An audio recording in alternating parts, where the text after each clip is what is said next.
اعوذ باللہ من الشیطان الرجیم بسم اللہ الرحمن الرحیم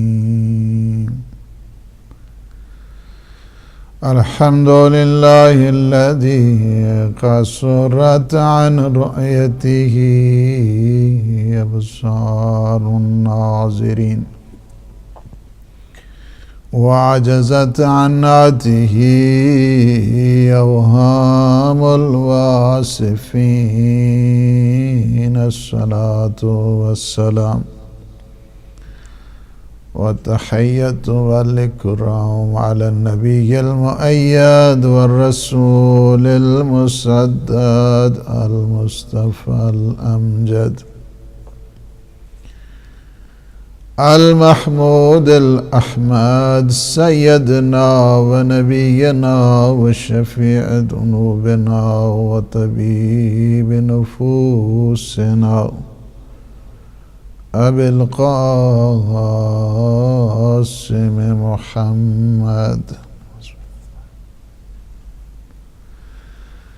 وعلى آله الطيبين الطاهرين المعصومين المنتجبين الهداة المهديين سيما بقية الله في العالمين روحي وأرواح العالمين في مقدمه الفداء.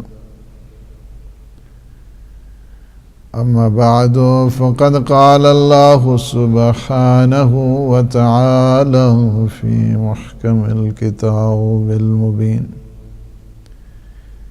بسم الله الرحمن الرحيم قل إن كنتم تحبون الله فاتبعوني يحببكم الله ويغفر لكم ذنوبكم والله غفور رحيم. آج کی یہ شب شہادت سیدہ سلام اللہ علیہا کہ جو حقیقت میں عاشور سے کم شب نہیں ہے، عاشور سے کم غم نہیں ہے. بی بی کی شہادت اور بی بی کی سیرت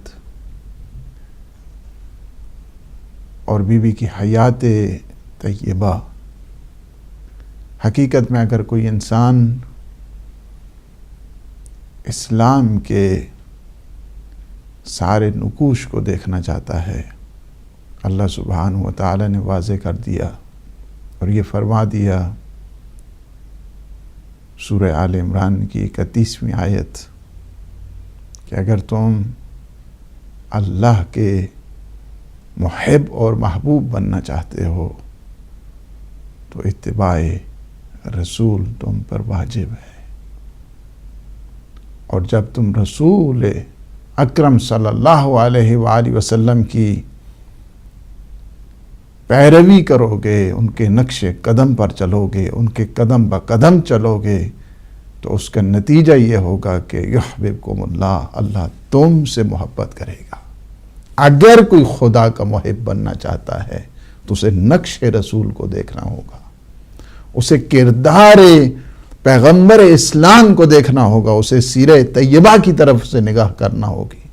یحببکم اللہ، اگر کوئی محب خدا بننا چاہتا ہے، اگر کوئی تقرب الہی کو چاہتا ہے، اگر کوئی خوشنودی پروردگار کو چاہتا ہے تو اسے چاہیے کہ نقش رسالت مآب کو دیکھے، نقش رسول گرامی اسلام کو دیکھے، تب وہ جا کر محبوب خدا بنے گا، محب خدا بنے گا. محبت خدا کا معیار اللہ نے بتا دیا ہے. محبت خدا کا معیار یہ ہے کہ وہ سیرت طیبہ پیغمبر اسلام کو دیکھے. سیرت کا مطلب یعنی یہ ہے کہ پیغمبر اسلام جو فرمائیں اس فرمان کے تحت چلنا ہے، اور جو کر کے دکھائیں اس کی پیروی کرنا ہے۔ یہ ہے سیرت طیبہ، یعنی جو کچھ پیغمبر اسلام تمہیں فرمائیں گے تو حدیث کی صورت میں آئے گا، قول رسول کی صورت میں آئے گا۔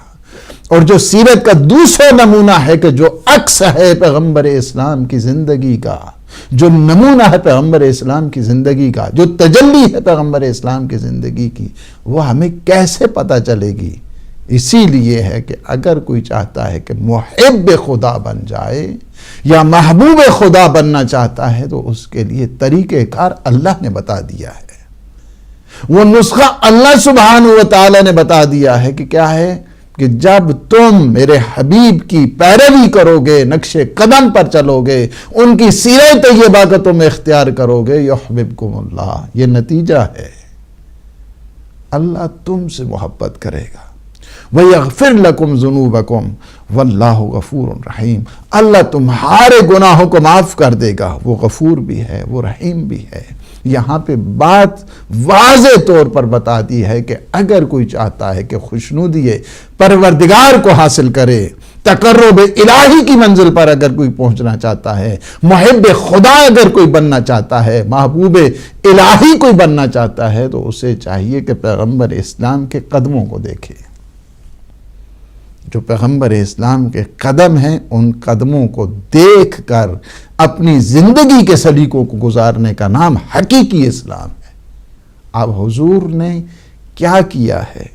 ایک طرف تو حدیثوں کو بتایا، ایک طرف تو اس بنی نوع انسان کی، اس بشریت کی حیات کے لیے، نجات کے لیے اتنی زحمتیں اٹھائیں، اور زحمتوں اٹھانے کے ساتھ ساتھ جانے سے پہلے یہ بات سب کے لیے واضح کر دی۔ کیا واضح کر دی؟ کہ دیکھنا میں تمہاری حیات کے لیے اسی طرح نہیں چھوڑ کر جا رہا ہوں، میں تمہاری حیات اور تمہاری سعادت اور تمہاری آخرت کی بقا کے لیے دو گراں بہا چیزیں چھوڑے جا رہا ہوں۔ انی تارکن فیکم الثقلین کتاب اللہ و عطرتی اہل بیتی ما ان تمسکتم بہما لن تضلوا بعدی ابدا حتی یرد علی الحوض۔ اور یہ بات بتا دی، واضح طور پر بتا دی، نقش رسول کو دیکھنے کے لیے، پیغمبر اسلام کی سیرت طیبہ کو دیکھنے کے لیے، پیغمبر اسلام کے نقش مبارک کو دیکھنے کے لیے، پیغمبر کی زندگی کو فالو کرنے کے لیے، ان کی پیروی کرنے کے لیے چاہیے کیا ہے کہ حضور نے یہ نجات اور حیات کی ذمہ دار ہستیوں کا تعارف کرا دیا، دو امانتیں چھوڑ دیں، دو خلیفہ چھوڑ دیے، دو گراں بہا وزنی چیزیں چھوڑ دیں، تاکہ یہ امت کیا کرے؟ صحیح لائن پر رہے، صحیح ڈگر پر رہے، صحیح رستے پر رہے، صراط مستقیم تک رہے۔ کیا ہے؟ فرمایا کہ دو چیزیں چھوڑ کے جا رہا ہوں، ایک کتاب خدا ہے اور دوسری میری عطرت طیبہ ہے۔ یاد رکھنا میں قیامت کے دن ان دونوں کے متعلق پوچھوں گا کہ تمہارا سلوک ان کے ساتھ کیسا رہا ہے۔ قرآن کو محجور تو قرار نہیں دیا، عطرت کو محجور تو قرار نہیں دیا، ان دونوں سے متعلق میں تم سے پوچھوں گا، قرآن سے متعلق تم سے پوچھوں گا، عطرت سے متعلق تم سے پوچھوں گا۔ اور یہ دونوں کیا ہیں؟ لن یفترقا، یہ کبھی بھی ان میں آپس میں ان کا اختلاف نہیں ہوگا، کبھی یہ ایک دوسرے سے جدا نہیں ہوں گے۔ لن یفترقا، ان میں کوئی فرق نہیں پاؤ گے، ان میں کوئی اختلاف نہیں دیکھو گے، ان میں کوئی جدائی نہیں دیکھو گے، حتی یردا علی الحوض، یہاں تک کہ یہ دونوں میرے پاس حوض کوثر پہنچ جائیں گے۔ اس وجہ سے کہ جو قرآن کے متعلق جتنی بھی سفارشات کی گئی ہیں وہ ساری کی ساری اس جہت کے ساتھ ہیں کہ تم عطرت کو دیکھو، اور عطرت سے متعلق جتنی روایات ہیں وہ ساری کی ساری ہیں، یعنی کہ قرآن کو دیکھو۔ دونوں کو سکیل قرار دیا گیا، دونوں کو معیار قرار دیا گیا، دونوں کو میزان قرار دیا گیا کہ قرآن کو دیکھو، اہل بیت کو دیکھو، اہل بیت کو دیکھو، قرآن کو دیکھو، دونوں کا سلیقہ ایک، دونوں کا طریقہ ایک، دونوں ہم پلہ، دونوں وزنی، لہٰذا تمہیں تمہاری حیات تب بھی بن سکتی ہے زندگی حقیقی معنوں میں، اور تمہاری نجات بھی تبھی ہو سکتی ہے کہ جب تم قرآن کے اور اہل بیت کے سائے میں رہو گے۔ اسی وجہ سے اگر آپ دوسرے لحاظ کے ساتھ دیکھیں اہل بیت کے سلسلے میں فرمایا کہ علی مع القرآن والقرآن مع علی ولن یفترقا، قرآن علی کے ساتھ ہے، علی قرآن کے ساتھ ہے، ان دونوں میں کوئی کسی قسم کا اختلاف نہیں ہے، ان دونوں میں کسی قسم کی جدائی نہیں، اہل بیت کی قرآن سے جدائی نہیں اور قرآن کی اہل بیت سے جدائی نہیں۔ لہذا دشمن میں اگر کوئی کہے قرآن اور اہل بیت میں جدائی ہے تو وہ حقیقی معنوں میں مسلمان نہیں ہے، اس وجہ سے کہ جو حضور فرما کر گئے ہیں قرآن میں اور سنت کہا جائے، قرآن میں اور اطرت کہا جائے، قرآن میں اور اہل بیت میں کوئی جدائی نہیں ہے۔ تو اب دشمن کی جو سازش ہوگی وہ یہی ہوگی کہ قرآن سے جدا کر دیا جائے، اہل بیت سے جدا کر دیا جائے۔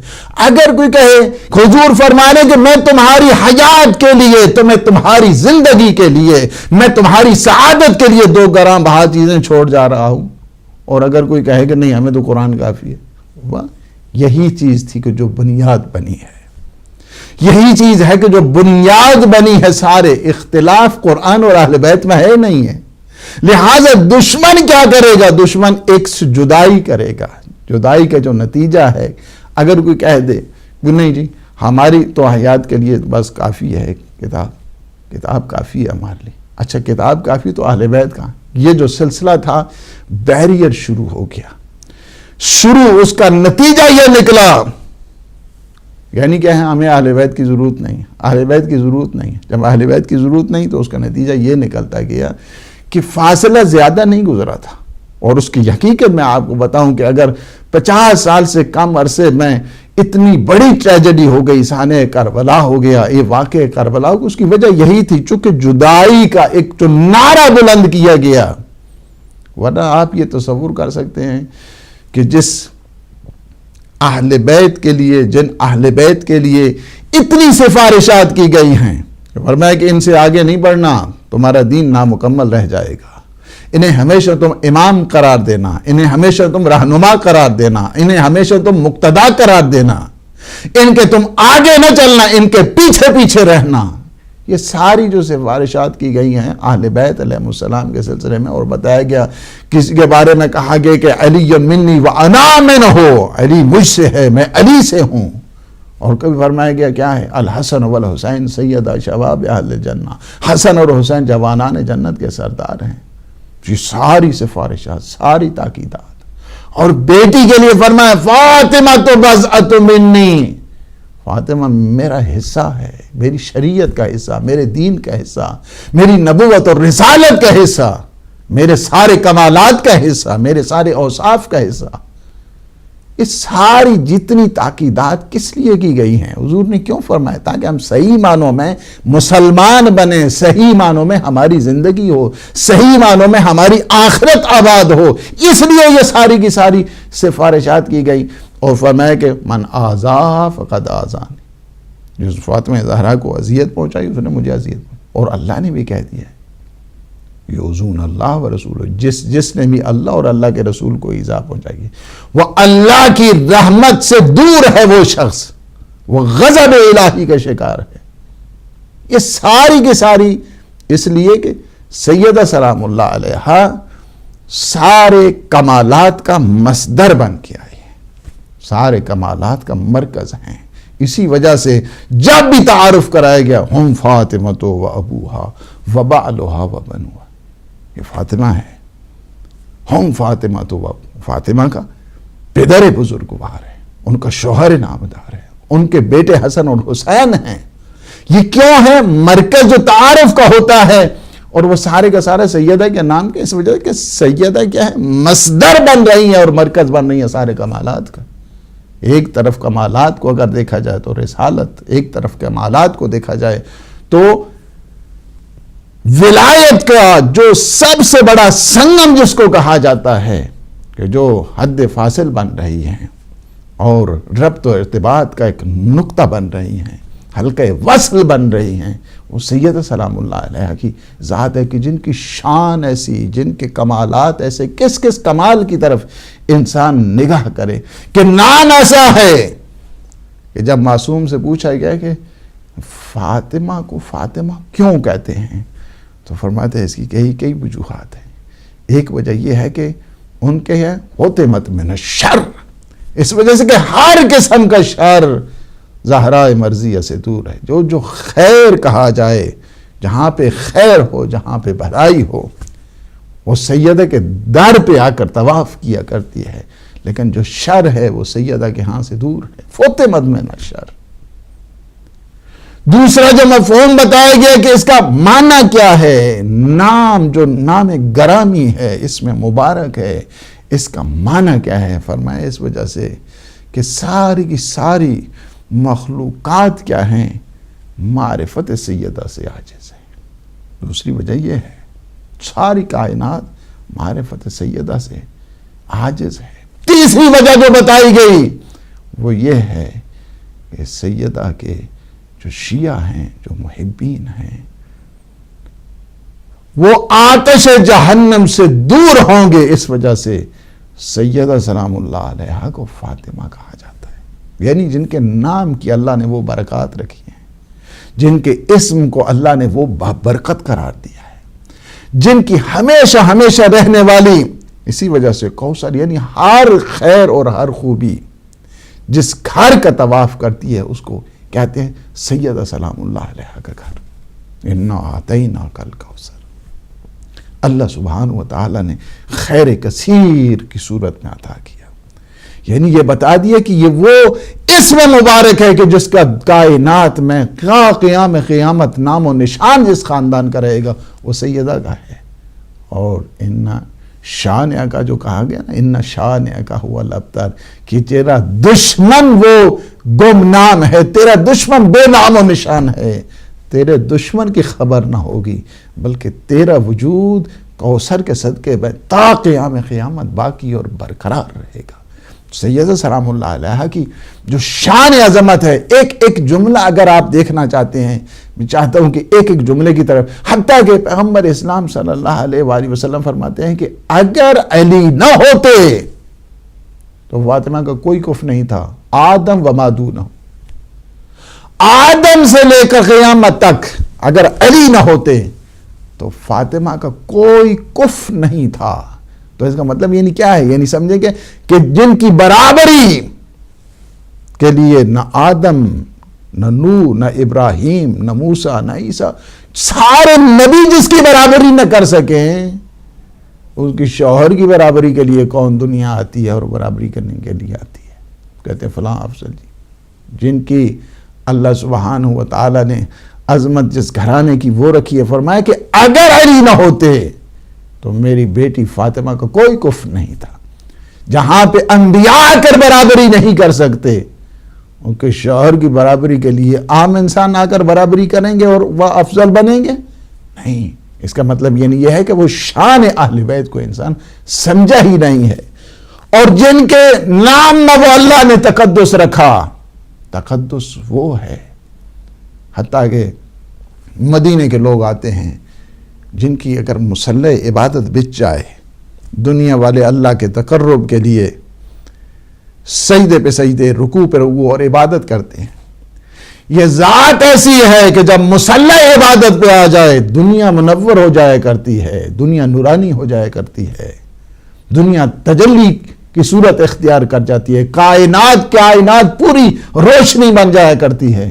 یہی ہے کہ ایک دفعہ لوگ آئے اور لوگوں نے آ کر دیکھا کہ ہر طرف سفید نور ہی نور ہے۔ آئے یا رسول اللہ کیا خبر ہے، کیا وجہ ہے، کیا قیامت تو نہیں آنے والی؟ فرمایا جاؤ علی کے گھر کی طرف۔ دیکھا، پوچھا یا علی کیا خبر ہے؟ فرمایا جب بنت رسول اللہ سبحانہ و تعالیٰ کے حضور مصلی عبادت پہ کھڑی، ان کی پیشانی مبارک سے وہ نور چمکتا ہے کہ جس کی وجہ سے آج آپ دیکھیں کہ نورانیت پھیل گئی ہے۔ اسی وجہ سے حضور فرماتے ہیں کہ میری بیٹی جب مصلی عبادت پہ ہوتی ہیں ان کا نور اہل آسمان کے لیے اس طرح چمکتا ہے جس طرح اہل زمین کے لیے آسمان کے ستارے چمکا کرتے ہیں۔ ایک دفعہ پھر دیکھا زرد نور ہے، زرد نور ہے۔ آئے صحابیوں نے پوچھا یا رسول اللہ یہ کیا خبر ہو گئی ہے؟ فرمایا جاؤ علی کے گھر کی طرف، جاؤ اس گھر کی طرف۔ جب گئے پوچھے یا علی کیا خبر ہے؟ فرمایا کہ جب رسول خدا کی بیٹی مصلی عبادت پر جب اللہ کی خشیت کی خاطر گریہ کرتی ہیں، ان کے ماتھے سے زرد قسم کا نور چمکتا ہے۔ اسی وجہ سے جناب سیدہ سلام اللہ علیہا کے ان القاب میں سے کیا ہے؟ زہرا، روشن، نورانی، درخشان ہے جن کی ذات۔ اللہ نے وہ کمالات عطا کیے ہیں سیدہ سلام اللہ علیہا کو، جو مرکزیت ہے، جو مصدریت ہے، صفات کے اعتبار کے ساتھ دیکھا جائے، یعنی جن کی صفتیں ایسی ہیں کہ جو انفاق کرے تو پورے کا پورا سورہ طہر کی صورت میں آ جائے، جو توحید کی ترجمانی اور علمداری کے لیے گھر سے نکلیں تو آئے مباہلہ آ جائے، جن کی قرابت ایسی کہ آئے قربا آ جائے، جن کی مودت ایسی، محبت ایسی کہ آئے محبت اور آئے مودت آ جائے۔ قُلْ لَا أَسْأَلُكُمْ عَلَيْهِ أَجْرًا إِلَّا الْمَوَدَّةَ فِي الْقُرْبَى وَآتِ ذَا الْقُرْبَى حَقَّهُ تَعَالُوا نَدْعُ أَبْنَاءَنَا وَأَبْنَاءَكُمْ وَنِسَاءَنَا وَنِسَاءَكُمْ وَأَنفُسَنَا وَأَنفُسَكُمْ ثُمَّ نَبْتَهِلْ فَنَجْعَلْ لَعْنَةَ اللَّهِ عَلَى الْكَاذِبِينَ، جن کی شان عظمت کو اللہ سبحانہ وتعالی نے اس انداز کے ساتھ، اور یہ انداز کے یہ سارے کے سارے اسی وجہ سے کہ سیدہ سلام اللہ علیہا کا تعارف بنوں سے پوچھنے کی ضرورت نہیں ہے، دنیا والوں سے پوچھنے کی ضرورت نہیں ہے، اہل دنیا سے پوچھنے کی ضرورت نہیں ہے، بلکہ تعارف سیدہ کو اگر پوچھنا ہے تو اللہ سبحانہ وتعالی سے پوچھیں، جن کی اداؤں کو اللہ نے، جن کی اگر زبان عصمت سے اگر جملہ نکل جائے بچے مچل جاتے ہیں۔ عربوں کے ہاں تو فاخرہ لباس ہوگا، ہمارا کیا ہے؟ عید کا دن ہے، فرمایا آپ کا لباس تو ہم نے درزی کو دیا ہے۔ آج فرشتوں کا سردار جبریل بن کر نہیں بلکہ رضوان جنت درزی بن کر آ رہا ہے۔ سیدہ کے کلام کا وہ شرف ہے، وہ عزت ہے۔ یہ ہوتا ہے ولایت تکوینی کی جو مالک ہستیاں ہوا کرتی ہیں، ان کے کمالات، ان کے اوصاف اگر ان ذاتی کو دیکھا جائے تو ان ناموں کے اوپر انسان تصور کرے اور ناموں کے اوپر سوچے کہ اللہ نے کیا کیا کمالات اور اوصاف ان ناموں کے اندر رکھ دیے ہیں، جن کی گفتگو اگر آتے ہیں فرشتے، جن کے ساتھ گفتگو کرتے ہیں محدثہ ہیں، جن کے ساتھ گفتگو کرتے ہیں فرشتے۔ اسی وجہ سے پیغمبر اسلام صلی اللہ علیہ وآلہ وسلم کی وفات حضرت آزاد کے 40 دن تک مسلسل حضرت جبریل آ کر ایک تو دلاسا دیتے تھے، تعزیت پیش کرتے تھے، پرسہ دیا کرتے تھے، گفتگو کیا کرتے تھے، اور اس گفتگو کے دوران مسائل کو کہ جو علم ما کان ہے، علم ما یکون ہے، قیامت تک کے لیے جو حالات ہیں ان کے متعلق گفتگو ہوتی تھی، اور جس کو امیر المؤمنین املا کیا کرتے تھے، اور اسی کا نام ہے صحیفہ فاطمیہ، جس پر فخر کیا ہے معصومین نے، اور آج بھی وہ صحیفہ فاطمیہ امام زمان عجل اللہ تعالی فرجہ الشریف کے حضور ان کی بارگاہ میں موجود ہے۔ صحیفہ فاطمیہ ہمارے پاس ہے، یعنی یہ کیا ہے؟ فخر کیا کرتے، جس طرح فرماتے تھے کتاب جامع ہمارے پاس ہے۔ کتاب جامع وہی ہے کہ جس میں علم ما کان ہے، علم ما یکون ہے، یہ جو اسرار و رموز ہیں اسی میں صحیفہ فاطمیہ میں موجود ہیں، فرمایا وہ ہمارے پاس ہے، کتاب جامع ہمارے پاس ہے، کہ جس میں عطا کے فرماتے ہیں اگر کسی کو خراش آ جاتی ہے اس کا علم بھی ہمارے پاس موجود ہے۔ یہ کیا ہے؟ صحیفہ فاطمیہ، کتاب جامع، جس کے جو ہے نا وہ ذکر کیا گیا۔ تو سیدہ سلام اللہ علیہ کا وہ شرف، وہ عزت کہ کیا ہے؟ آتے ہیں فرشتے دق الباب کے لیے، آتے ہیں فرشتے جھولا جھلانے کے لیے، آتے ہیں فرشتے رضوان جنت درزی بن کر آ رہے ہیں۔ یہ سارے کا سارا کیا ہے؟ دنیا کو بتانے کے لیے کہ اس گھر کی عظمت کیا ہے۔ خود پیغمبر اسلام جب یہ آیت تطہیر نازل ہوئی، انما یرید اللہ لیذہب عنکم الرجس اہل البیت ویطہرکم تطہیرا، اللہم صلی علی محمد، 6 مہینے تک مسلسل صبح کی نماز کے بعد دروازے کو دستک دینے کے بعد فرمایا السلام علیکم یا اہل بیت النبوہ، اے نبوت کے گھر والوں، آپ پہ سلام ہو. یہ اس آیت کی تلاوت کیا کرتے تھے. انما یرید اللہ لیذھب عنکم الرجس اہل البیت ویطہرکم تطہیرا. اس میں اگر دیکھیں بعض مفسرین 6 مہینے تو مسلم ہے، متواتر حدیث میں. دنیا کو بتانے کے لیے، صحابیوں کو بتانے کے لیے دیکھو کہ اہل بیت کون ہیں. یہ گھر والے ہیں، یہ ہے ان کے اہل البیت فرمایا کرتے تھے. ایک دروازے کو کھٹکھڑاؤ 6 مہینے تک مسلسل. کم از کم لکھا ہے بعض مورخین اور بعض محدثین نے 9 مہینے تک لکھا ہے. 9 مہینے تک حضور کیا کیا کرتے تھے؟ دستک دیتے تھے، لوگوں کو بتاتے تھے، سارے صحابی سنا بھی کرتے. اگر کسی جگہ سفر پہ جاتے تھے سب سے آخر الوداع سید سلام اللہ علیہ کرتے، اور جب سفر سے واپس آتے تھے سب سے پہلے سید سلام اللہ علیہ کے گھر. مشکات شریف میں یہ روایت ہے، ترمذی میں یہ روایت موجود ہے، سیاح میں یہ روایت موجود ہے. حضرت ام المومنین حضرت عائشہ سے یہ روایت موجود ہے کہ کیا ہے کہ جب سیدہ سلام اللہ علیہ تشریف لایا کرتی تھیں قام الیہا، کھڑے ہو جایا کرتے تھے. آپ ذرا چشم تصور سے دیکھیں کہ اگر ساری کائنات کے رسول بھی آ جائیں، 1,24,000 انبیاء آ جائیں اور ایک پوری کی پوری محفل سجی ہو، مسند بچھی ہو، سارے انبیاء وہاں موجود ہوں، اور جب ختم الرسول سید المرسلین جب کھڑے ہو جائیں قام الیہ، کھڑے ہو جائیں گے تو سارے نبی بیٹھے جائیں گے، سارے نبی کھڑے ہو جائیں. سیدہ سلام اللہ علیہ جب تشریف لایا کرتی تھی تو پیغمبر اسلام اپنی جگہ سے کھڑے ہو جایا کرتے تھے.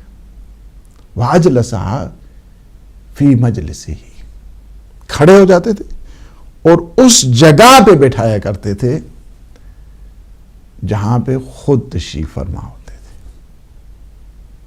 شان عظمت کو دیکھیں. واجلسہا فی مجلسہ. اور پھر کیا ہے؟ ہاتھوں پہ بوسہ دیتے تھے، ماتھے پہ بوسہ دیا کرتے تھے، اور فرماتے تھے میں جنت کی خوشبو جب میری جی چاہتا ہے مشام کروں، زہرائے مرضیہ کو میں سونگ لیتا ہوں، مشام کیا کرتا ہوں. ہمارے استاد ایت اللہ مظاہری وہ فرمایا کرتے تھے کہ پیغمبر اسلام کبھی سیدہ کی طرف پشت کر کے نہیں چلتے تھے، پیٹھ پھیر کر نہیں چلا کرتے تھے، پشت کر کے نہیں چلا کرتے تھے. شان عظمت وہ یہ بتانے کے لیے سارے دیکھنا کہ کل اسلام کا جو ذمہ دار گھرانہ ہے، جو ہستی ہے، جو اہل البیت ہیں، ان کا عزت سیکھو، ان کا احترام سیکھو. جو نبی کی بیٹی کا احترام نہیں کر سکی وہ نبی کا کیا احترام کرے گی. اس لیے یہ ساری مسئلہ کیا بن گیا؟ پھر مسئلہ وہی بن گیا کہ کتاب کافی ہے. مسئلہ یہی بن گیا، وہ جس کی وجہ سے آپ دیکھیں سیدہ کے زندگی کی کئی گوشے ہیں. ایک فضائل جو ہے نا الہی ہیں، ایک فضائل پیغمبر اسلام کی طرف سے ہیں، ایک فضائل ذاتی اعتبار کے ساتھ، ایک فضائل اوصافی اعتبار کے ساتھ. ان ہر ایک کو اگر آپ دیکھنا چاہتے ہیں اس کے لیے تو سال ہر سال کی تگ و دو کی ضرورت ہے، سال ہر سال کی سعی اور مشقت کی ضرورت ہے، محنت کی ضرورت ہے. معرفت ناممکن ہے سیدہ سلام اللہ علیہ کی کہ ایک عام انسان کے لیے. اس وجہ سے اس سے بڑھ کر کیا جملہ ہو سکتا ہے جو میں نے کہا نا کہ مصدر ہے ساری صفات کی. اس وجہ سے کہ اگر ان مصدر اس لحاظ کے ساتھ کہ اگر سیدہ سلام اللہ علیہ کو دیکھنا ہو اور ان کے صفات کو پہچاننا ہو تو وہ صفات علوی موجود ہیں، وہ صفات حسنی موجود ہیں، وہ صفات حسینی موجود ہیں، وہ صفات زین العابدینی موجود ہیں، وہ صفات باقر العلومی موجود ہیں، وہ صفات جعفر بن صادق موجود سی. سارے معصومین کے جلوہ، سارے کا سارا جلوہ ہے سیدہ سلام اللہ علیہ. ایک طرف 13 ہے، ایک طرف 1 ہے. ذمہ داری ایسی 14 میں ایک کوئی ایسی ذمہ داری ہے سیدہ سلام اللہ علیہ. اور پھر ان فضائل اور ان مناقب کے اعتبار کے ساتھ کس کس انسان فضیلتوں کو شمار کرنا چاہے. ساری رات عبادت کرتی ہیں، ساری رات دعا کر رہی ہیں، ساری رات دعا کرتی ہیں، اور معصوم امام سن رہا ہے کہ اماں دعا کر رہی ہیں. ساری رات کیا دعا کرتی ہیں؟ مومنین کے لیے دعا کر رہی ہیں، اپنے شیعوں کے لیے دعا کر رہی ہیں، اپنے چاہنے والوں کے لیے دعا کر رہی ہیں. صبح کے ٹائم ہوا، امام نے پوچھا کہ اماں ساری رات آپ دوسروں کے لیے دعا کرتے ہیں، مومنین کے لیے، اپنی عالم؟ فرمایا کہ الجار ثم الدار، بیٹا پہلے اپنے مومنین ہیں پھر اپنے گھر والے. بی بی کی ایک ایک زندگی کے گوشے کو اگر انسان دیکھنا چاہتا ہے، پوری زندگی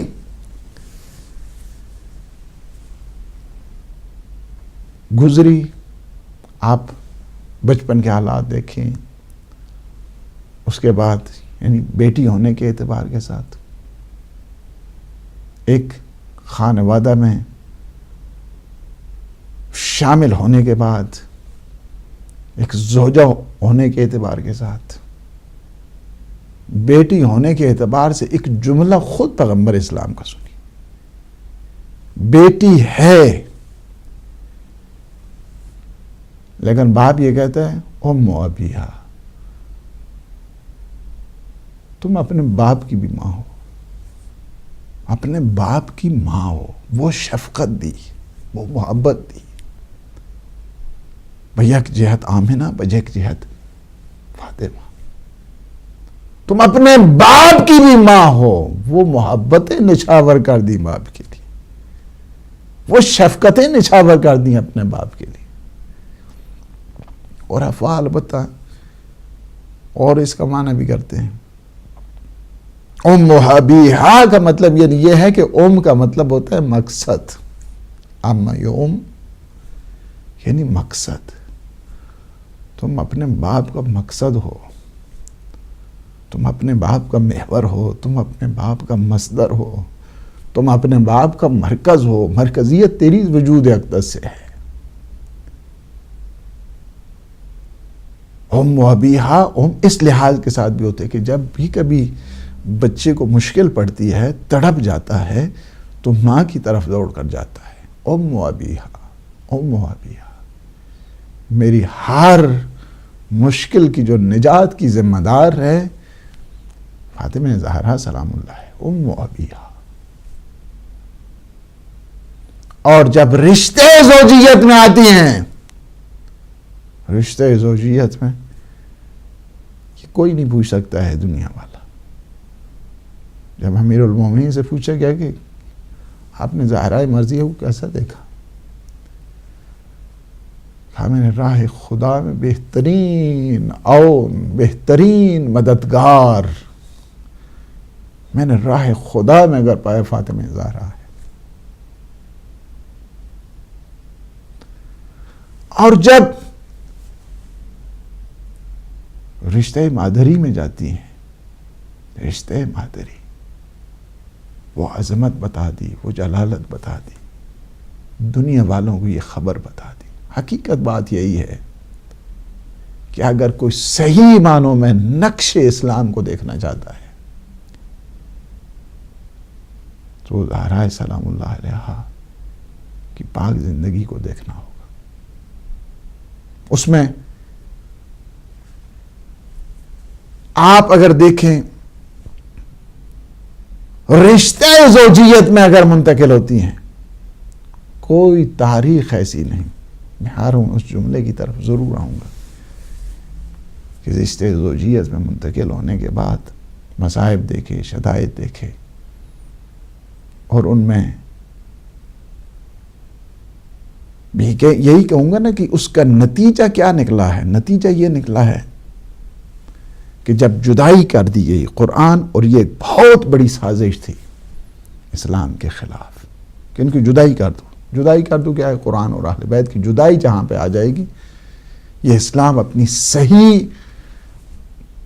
جو ٹریک ہے اسلام کو ڈی ریل کرنے کا جو ایک سازش کی گئی اس میں یہی تھا کہ قرآن اور اہل بیت کو جدا کر دیا جائے، اور اس کی وجہ یہی بنی کہ حضور کے زندگی کے اس آخری مرحلے میں کہہ دیا کتاب کافی ہے جی، یعنی کیا ہے، اہل بیت کی ضرورت نہیں ہے، اور اس کا نتیجہ کیا، آہستہ آہستہ آہستہ آہستہ گریجولی اہل بیت سے اتنا دور کر دیا گیا۔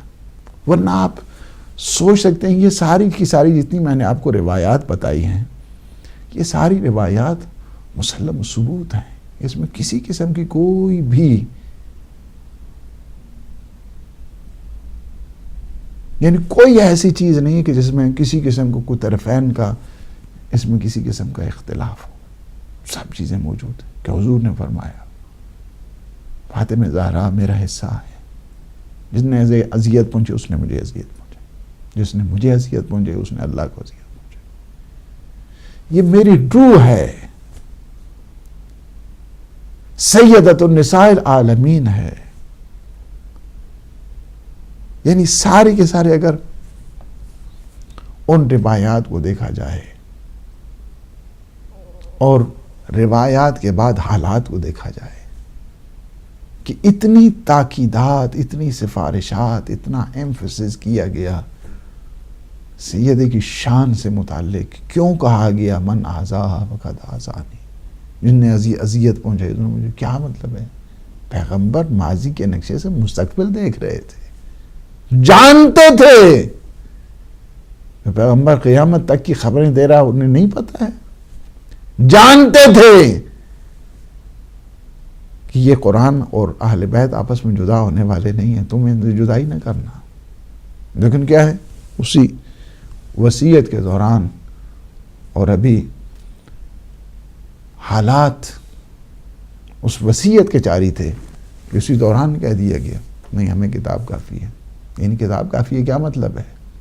آپ حضور کے سامنے کہہ رہے ہیں کتاب کافی ہے، تو اس کا مطلب کیا ہے؟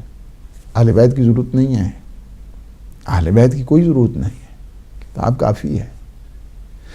اور یہی اس کا نتیجہ نکلا کہ آہستہ آہستہ آہستہ ابھی آنکھیں ہی بند ہوئی تھی حضور کی، تو کیا ہو گیا؟ کتاب کافی ہے۔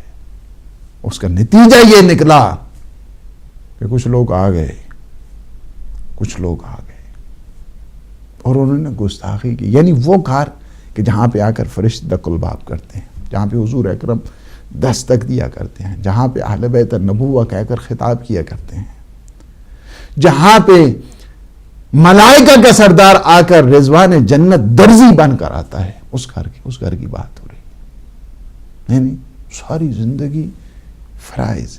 یہ تو عظمت سیدہ سلام اللہ علیہ کہ اگر چاہتا یہ تھا کہ دیکھیں ان حالات کو، اگر بلکہ بی بی کا وہ جو خطبہ ہے کہ جو خطبہ ضرور پڑھیے گا، جو بالخصوص خطبہ مسجد ہے، اگر صحیح ماننے والا ہے نا کوئی آدمی اس کو خطبہ دیکھنا چاہیے۔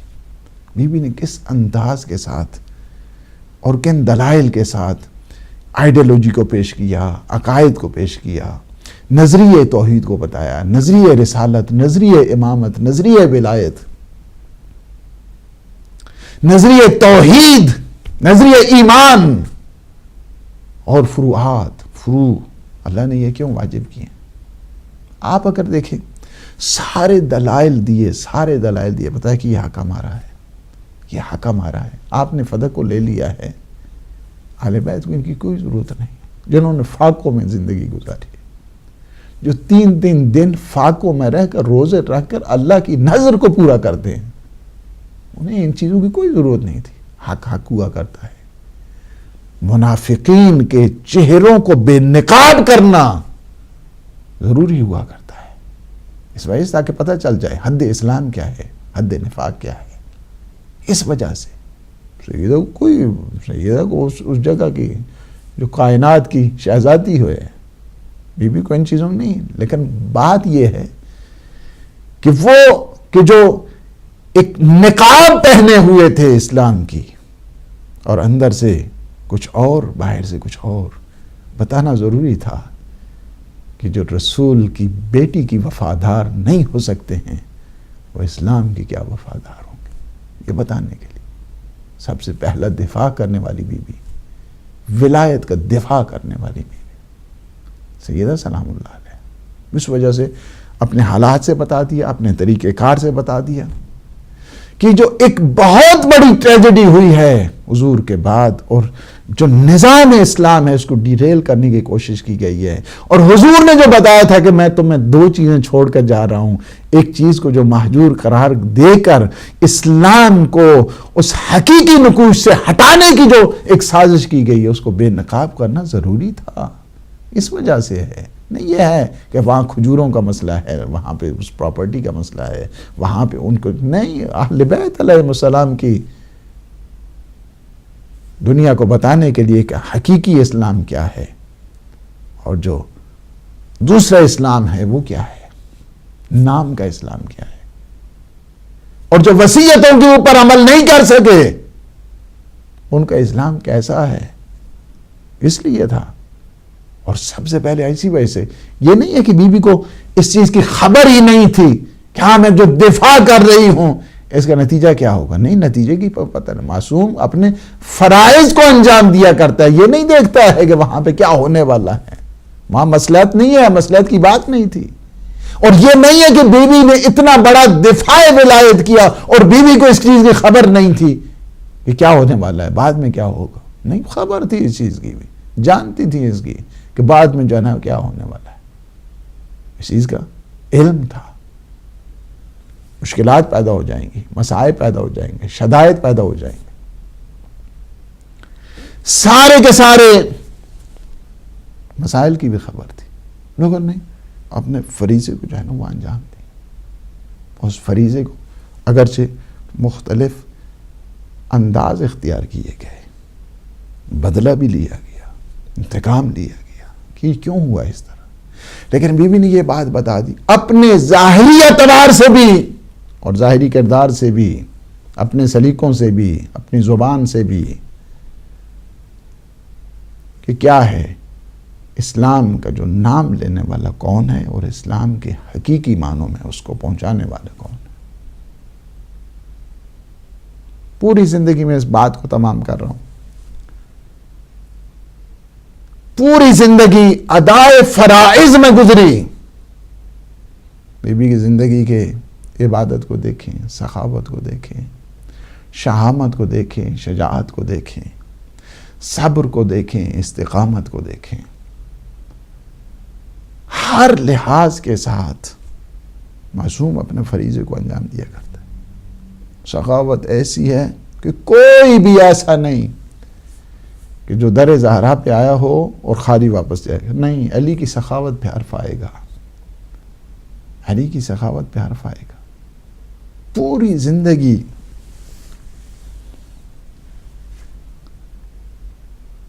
سارے عالم اسلام کے لیے، سارے عالم نسواں کے لیے بی بی کا جو پیغام ہے اس پیغام کی طرف بھی توجہ دینا ہے۔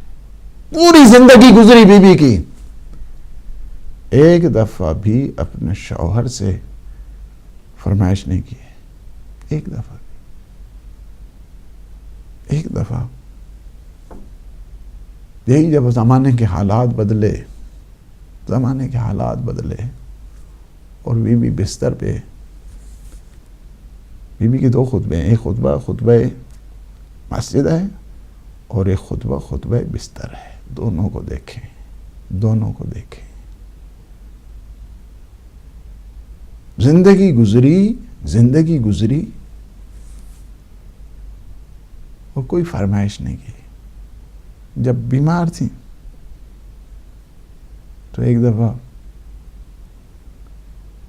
امیر المومنین سرانے میں بیٹھے ہیں، وہ کہنے لگے بنت رسول جب سے آپ اس گھر میں تشریف لائی ہیں آپ نے بڑے مصائب دیکھے، آپ نے بڑی مشکلات دیکھی، آپ نے ایک دفعہ بھی مجھ سے کسی چیز کا تقاضا نہیں کیا، ڈیمانڈ نہیں کی، مطالبہ نہیں کیا، کسی چیز کی کوئی فرمائش نہیں کیا آپ نے۔ کہا یا امیر المومنین، جب بابا کے گھر سے نکلی تھی تو بابا نے ایک بات کہی تھی، شوہر سے فرمائش نہیں کرنا، اس لیے کہ اگر وہ پورا نہ کر سکے وہ تجھ سے شرمندہ ہوگا. کہا نہیں میرے جی چاہتا ہے آج آپ کچھ فرمائش کریں. مسلسل اصرار کر رہے ہیں امیر المومنین مسلسل. کہا بنت رسول میرا جی چاہتا ہے آج کچھ آپ کی طبیعت ٹھیک نہیں ہے, مریض ہیں, میرے جی چاہتا ہے آپ کچھ آج فرمائش کریں, کچھ مطالبہ کریں. مسلسل جب اصرار کیا سید نے کہا کہ اگر ممکن ہو تو ایک انار مل جائے, شاید صحت بحال ہو, صحت میں افاقہ آ جائے. چلتے ہیں, مفصل واقعہ میں مختصر کر رہا ہوں. ایک انار لیتے ہیں, واپس جب تشریف لا رہے تھے تو راستے میں دیکھا ایک بیمار پڑا ہے اور آہ کرا رہا ہے, فریاد کر رہا ہے. امام نزدیک جاتے ہیں. اس وجہ سے خلافت کا مطلب کرسی پہ چمٹ جانے کا نام نہیں ہے. خلافت کا مطلب دوسروں کے دکھ درد میں شامل ہونے کا نام ہے. پوچھتے ہیں کیا بات ہے, طبیعت تمہاری ٹھیک نہیں. انار کے 2 حصے کرتے ہیں.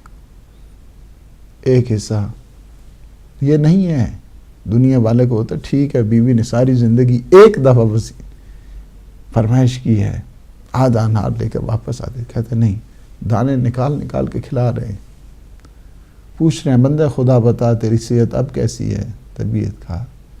آدھا انار دانے نکال کے کھلا رہے ہیں. یہ امیر المومنین ہے. جب آدھا انار کھلا چکے, کھلانے کے بعد پوچھا اب بتاؤ. ہاں بہت افاقہ ہو گیا, اگر آدھا انار اور مل جاتا.